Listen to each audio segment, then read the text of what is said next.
Canada is a great country. Canada is worth defending. And yes, Canada is worth celebrating.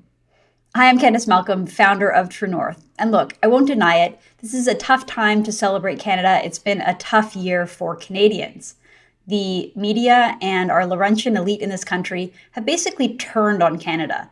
They've definitely turned on our founding Prime Minister, Sir John A. Macdonald, and they've turned on an early failed policy that Canada once had to educate and assimilate the country's First Nations people into the broader Canadian society. But here's the thing. The media and the Laurentian elite in this country have never aptly represented Canada. They don't really understand Canadians. And so it's their myths that they've been propagating about the country that are falling apart and now crumbling. Look, there's no doubt that Canada has made a lot of mistakes. All countries have. Our political leaders are often misguided, and they're often just plain wrong. But we have the mechanisms in place in Canada to protect ourselves from tyrannical governments, to vote out bad politicians, and to elect new governments. That's part of the reason why people come to Canada from all over the world.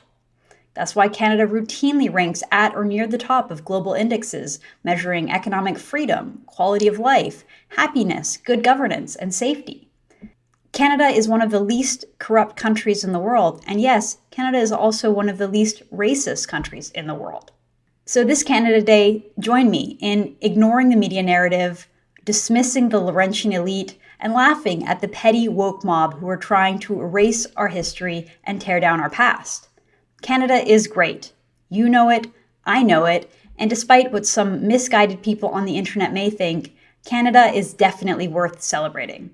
So happy Dominion Day from all your friends at True North.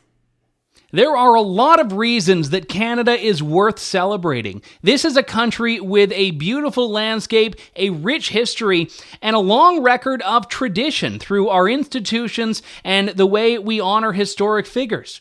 It may be frustrating to see people wanting to tear these down now, but it doesn't take away from the fact that Canada is a nation built upon its history, and by and large, Canadians are proud of that history. Another thing as well is that Canada is bigger than the government of the day. As a country, we've been through a lot and will continue to strive to be better and thrive. Happy Dominion Day. Why is Canada still worth celebrating? Well, I'll be honest, after 15 or 16 months of lockdowns and witnessing the hypocrisy and power grabbing of public officials and politicians during this time, and now with a housing crisis and inflation and debt and high cost of living and a government that is trying to censor free speech on the internet, between all this, it's hard to feel particularly celebratory this year. However, I try to remember that Canada is, in the grand scheme of things, a safe, predictable, and low-crime country, and it's also peaceful, and it's a beautiful country. So when I celebrate Canada Day this year, I will remember those things. Although it's been a rough couple of years with the re-election of Justin Trudeau and then the failure of a response to COVID-19, we have to remember that Canada is still worth celebrating. I'm actually the first in my family to have been born in Canada, and I feel truly blessed to have been raised here. Sure, Canada has its share of issues, but it is still a liberal democracy, which allows champions like Adam Skelly and pastors Arthur Pawlowski, Tim Stephens, and James Coates. These people haven't given up on Canada, and neither have I. So if you don't feel like celebrating Canada Day this year, consider celebrating these freedom-loving, tyranny-fighting Canadians.